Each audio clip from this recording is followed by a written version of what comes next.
Yeah, second week of September.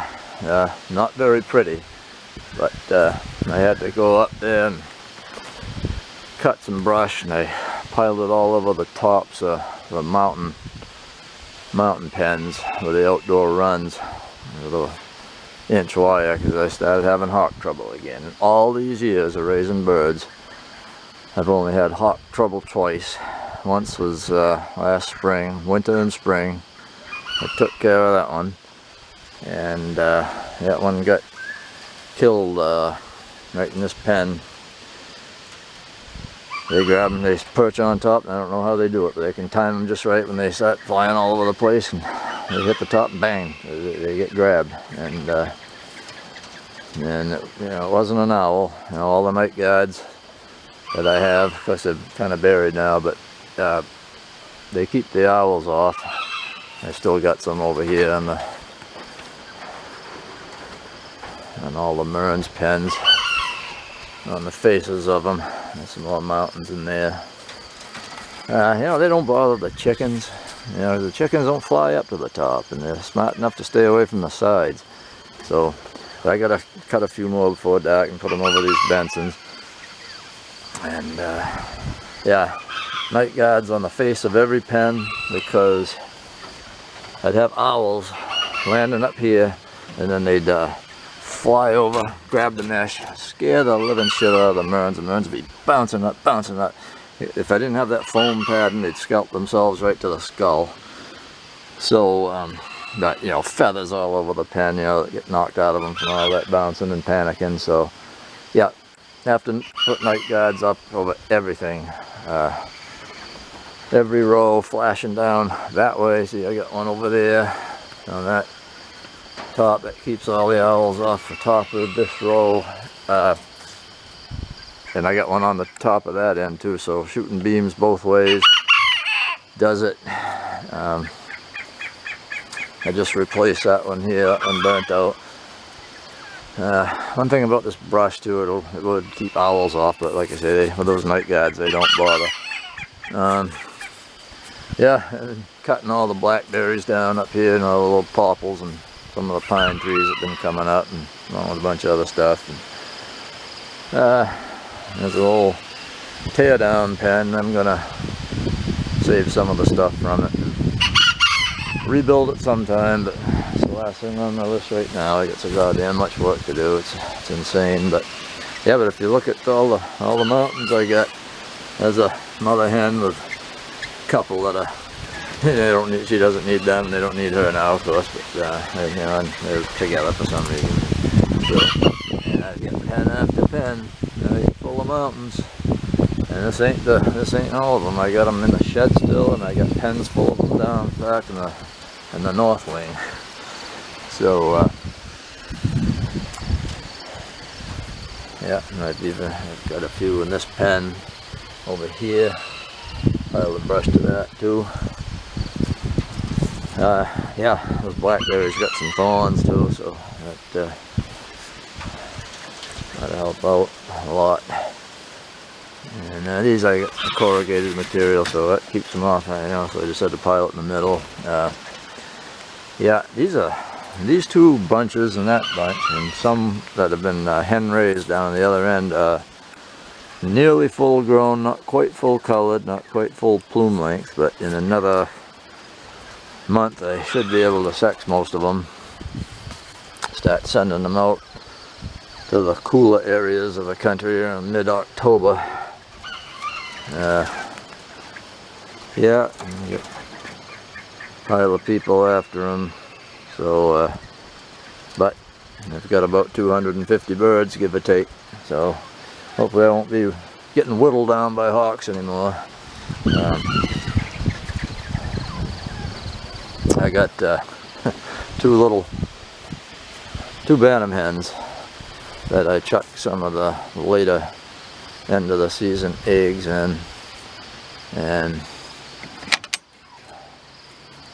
they both hatched. This hen's got, I believe, 6 chicks, and there's 3 little. Come on, let's have one more little drink. snack before bedtime. We got 3 little Mearns chicks in here. See how friendly, how tame they are compared to the Bensons. They'll come right up. But those little elegant chicks, they'll run like hell to stay with the mother. But they will be a lot tamer than they would if I brooded them myself. But she does a great job with them. You know, the only thing about a hen, like I mentioned before, they do scratch the water full of shavings and knock the feeders over. So you got to kind of babysit the hen. But yeah, they do a good job. Nothing cuter than a little Mearns chick. Those Bensons are pretty neat too. I wish they were friendly like a Mearns though. But you can raise them together under a hen. If you put them in a brooder, you know, they wouldn't get along too well after 2 or 3 days. But yeah, the hens keep them in line. You know, they don't do anything wrong. So yeah, a nice little kid. Aren't you? Little Mearns munchkin. Look at them. These are, these last 3 are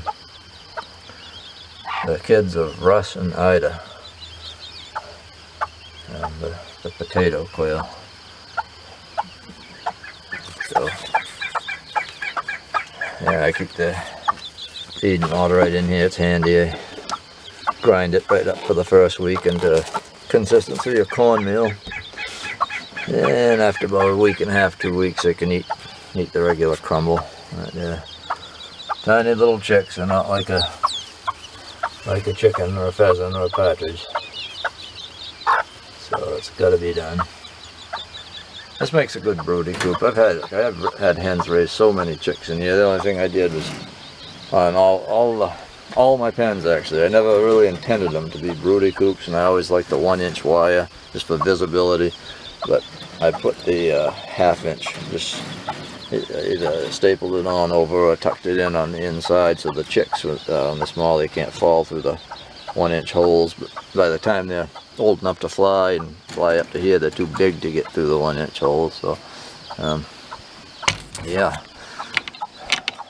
So, you know, it's a good season. It's a good season. I get a lot of birds. I get brooders full of little elegant Benson chicks. I hatched a whole bunch of phantoms for hens for next year's setters.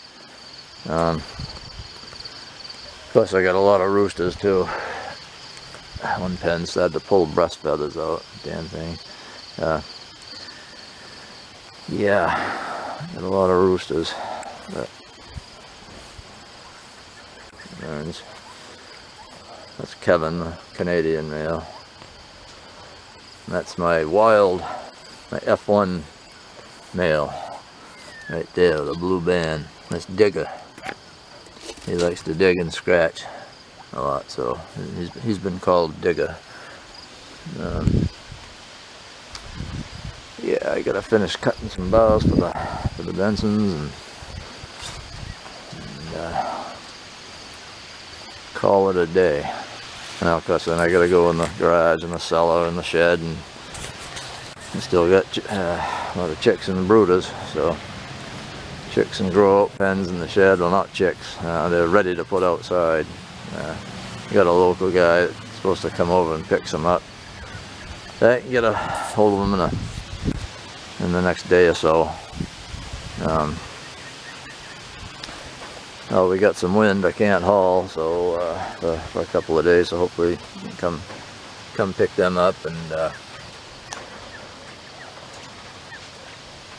that'll clear me out 2 pens, so I can take those out and put them in. I'll pretty much have the shed, well, those big pens, grow out pens, and they're emptied out for the last ones to come out of the brooders. And I've been staying ahead of the game pretty good. You know, just when I just about run out of room in one, I've been able to move some to the next and make room for the next batch. But it's going to be close. I could use a few more pens, but I think I'll do pretty good. I think it'll be alright. If I have to slap a couple together last minute, I will, but I got that metal for these roofs to replace old worn out shingles, all grown full of moss and lichens. But yeah, well, those things, I haven't got to that yet either. I got so goddamn many projects going that yeah, that's how it is. So, well, back to work.